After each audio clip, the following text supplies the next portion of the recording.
Magandang buhay sa inyong muli mga kabatang. Dahil nga birthday ni Isme, ay tayo muna yung magluluto ng pansit.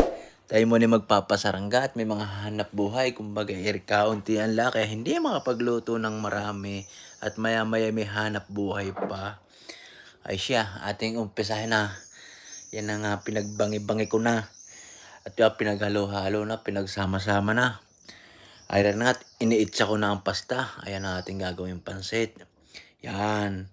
Kumbaga, ang ating mga asawa, lalo nating mahalin. Uhuy!